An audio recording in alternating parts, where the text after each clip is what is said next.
ભાવનગર મહાનગરપાલિકાની સાધારણ સભા મેયર ભરતભાઈ બાડના અધ્યક્ષ સ્થાને મળી હતી, જેમાં પ્રશ્નોત્તરીના સમયમાં કંસારા શુદ્ધિકરણ 2023માં પૂર્ણ થઈ જવાનું હતું, જે થયેલ નથી। આ ઉપરાંત ફેઝ 1 જે તૈયાર છે તેમાં જાડી ઝાખરા ઉગી ગયા છે અને મચ્છરોનો ત્રાસ યથાવત રહ્યો છે। આ પ્રોજેક્ટ ક્યારે પૂર્ણ થશે તેવું પૂછતા અધિકારીએ જવાબ આપ્યો હતો કે જમીન સંપાદન કરવાની હોય, જે માટે રાજ્ય સરકારમાં દરખાસ્ત કરી છે, જ્યારે ફેઝ 2ને મંજૂરી આપવામાં આવી છે અને હાલમાં સર્વેની કામગીરી શરૂ છે। આજે સાધારણ સભામાં ભાજપ કોંગ્રેસના કોર્પોરેટરોમાં ગરમાગરમી થઈ હતી। આજની સભામાં 15 દરખાસ્ત કરવામાં આવી હતી, જે ચર્ચા મંજૂર કરવામાં આવેલ। આ ઉપરાંત અધ્યક્ષ સ્થાને 6 દરખાસ્ત લેવામાં આવી હતી, જેમાં ઘરવેરા રિબેટ યોજના, નવા વર્ષમાં કરવેરામાં કોઈપણ વધારો નહીં કરવાનો, પદાધિકારીઓ જે ચા સહિતના ખર્ચા કરતા હોય છે તેનું સીધું ચૂકવણું કરવા, સફાઈ કામદારોને સહાય ચૂકવવા અને એક દેશ એક ચૂંટણી, આમ તમામ દરખાસ્તોને મંજૂર કરવામાં આવી હતી। આમ આજની સાધારણ સભામાં 21 દરખાસ્તને મંજૂર કરવામાં આવી હતી।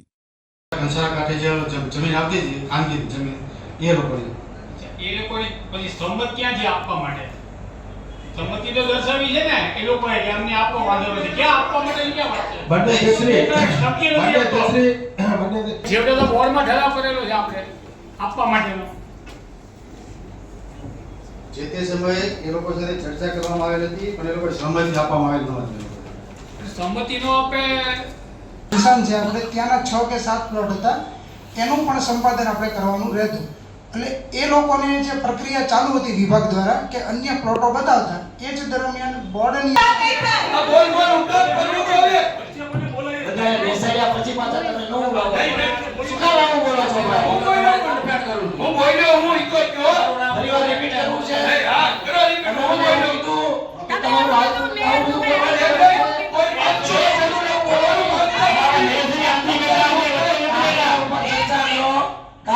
ચર્ચા કરો।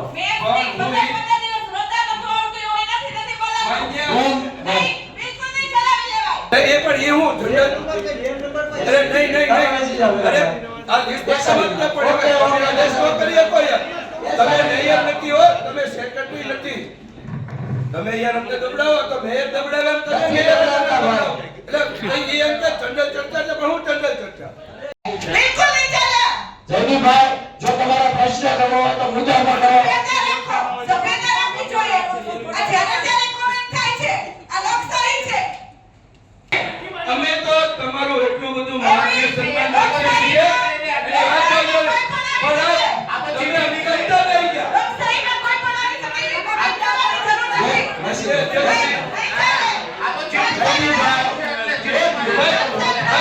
બાબુલાલને બિહાડી દીધા હોત તો હારું હોત।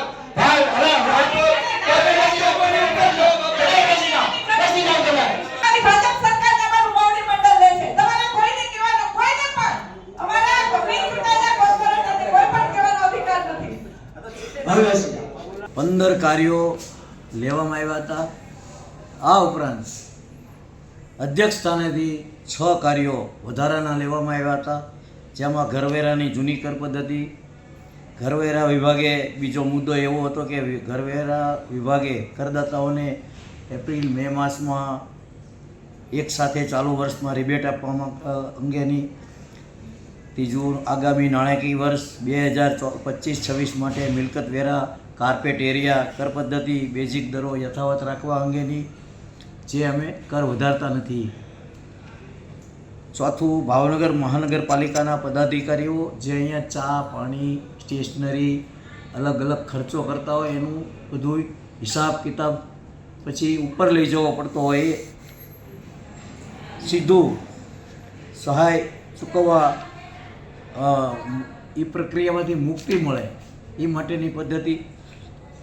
પાંચમું, સોલિડ વેસ્ટ મેનેજમેન્ટમાં સફાઈ કામદારને એક સહાય દેવાની હતી, આપણા બોર્ડમાં દેવી પણ પડે, પણ જો અત્યારે ન દઈએ તો છેક મે મહિનામાં મળે એવું હતું, એટલે આપણે અધ્યક્ષ સ્થાનેથી એ પણ લીધું હતું। અને છેલ્લો મુદ્દો અધ્યક્ષ સ્થાનેથી હતો એક રાષ્ટ્ર એક ચૂંટણી સંકલ્પના સમર્થનમાં પ્રસ્તાવ અંગે, જે સર્વાનુમતે મંજૂર કરવામાં આવ્યો।